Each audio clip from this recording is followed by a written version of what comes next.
Hey, it's Rat, and today we're going to be talking about Skate or Die on the NES. This was a pioneer for early skateboarding games, and it has a ton of different events to play. But is it still worth checking out in 2017? Let's take a look.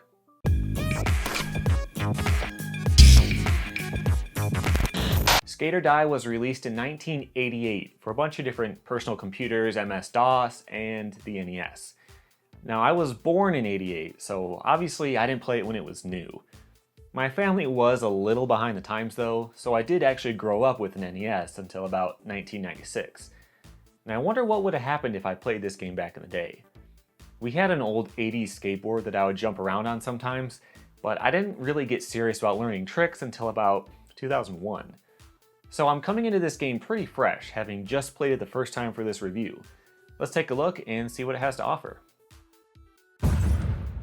You know, skateboarding in the late 80s was pretty awesome. There were a million different kinds of events out there. Downhill and slalom, vert, pool, street, park, mini ramp, and even freestyle. Hey, there's a freestyle event? Let's try that out. Oh, it's just a halfpipe. It's a little weird that they named it after another event that was still popular at the time. I mean, freestyle was starting to get less common, but people knew what it was. The game calls it freestyle to differentiate it from the highest air contest though, so let's come back to this later. So when you start, you meet Rodney. Not Rodney Mullen, he's actually supposed to look like Rodney Dangerfield. I don't know why. Anyway, you can sign up for events and track your high scores here. Multiple players can sign up, or you can skip all of this and just go practice. This guy always has something different to say. I bet they used half of the memory of the game to load him up with quotes. Let's take a look at the events in order. First is the joust. You and an opponent take turns trying to knock each other down in this pool. Basically, you just steer around and run into them. It's a really weird event, but they really wanted a pool in the game. Of course, you can't skate it like a pool and actually carve around the end or anything, but you can't really expect that anyway, given the hardware. This event can be hard. It's annoying. The difficulty changes based on what character you're playing against, but it's not the kind of challenging that makes me want to keep playing and getting better. This is definitely one of the weaker events. The downhill race is more of a competition against the controls than an actual event. You can push, steer, duck, and ollie. You get to choose between regular and goofy, but it doesn't actually switch your stance. Regular means hitting left will mean the character turns to his left. Goofy means that hitting left will move to the screen's left. It's cool that it gives you this option, but either way can be pretty tough.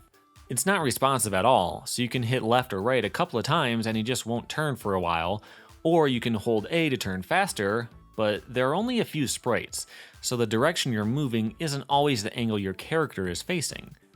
Sure, maybe the NES couldn't handle having a lot of in-between sprites, but the spinning animation on the vert ramp is pretty good, so who knows. The course has some shortcuts and other things if you can get to them and ollie at the right time.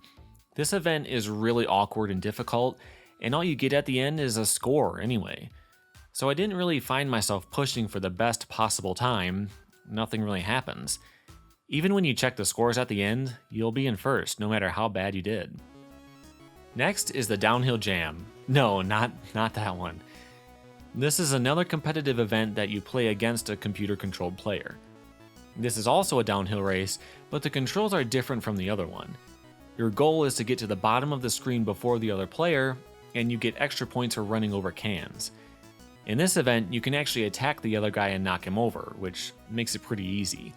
If you get stuck in something or you get knocked over, it brings you back pretty close to the other guy, so you always have a chance at winning. One weird thing is that you do a 180 when you ollie over stuff. I don't know why it's different in this event, it just is. You win when you get to the end first, and you have more points. If you knocked down a bunch of stuff and you ollie onto the cop car, you could probably lose the race and win the event on points. I found myself replaying this event pretty often. It's a little easier than the other ones, and the controls don't really get in your way as much. The next event is the high jump, my least favorite. In this event, the only goal is to get a really high air on your fifth wall. It doesn't matter how high you get before that. To pump, you just mash the left and right buttons. This is kind of a classic NES thing. When there are only 2 buttons on your controller, you only have so many different things you can do. So that's the whole event. Just mash them as fast as you can and try not to get a cramp before your 5th wall. The only indication that you did good or bad is your character's animation at the end of your run. You don't get punished or rewarded at all based on your performance. The last event is the big draw of the game, the freestyle halfpipe contest. There's actually a surprising amount of stuff you can do considering the limited capabilities of the system. In general, you pump by hitting the A button at the right time, which is a lot better than the arrow mashing of the high jump, and you steer and move with the D-pad. Up and down will allow you to travel around the halfpipe, doing transfers over the roll-in or turning stalls into grinds. The left and right buttons will spin you while you're in the air. The spinning is pretty interesting. Aside from looking really good for the NES, you start spinning by hitting left, let's say, and then you have to hit right to stop. It's different from holding a direction like in most games that came out later.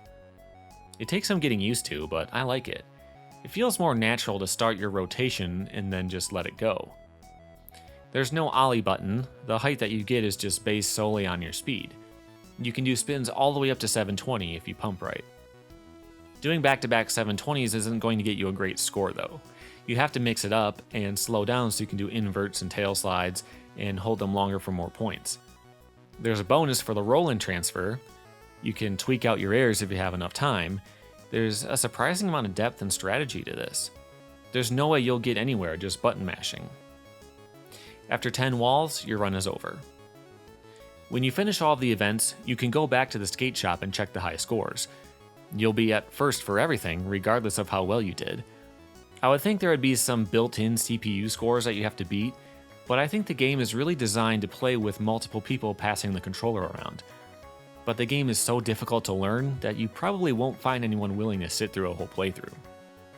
Skate or Die was probably a really good game back in the day, but does it hold up?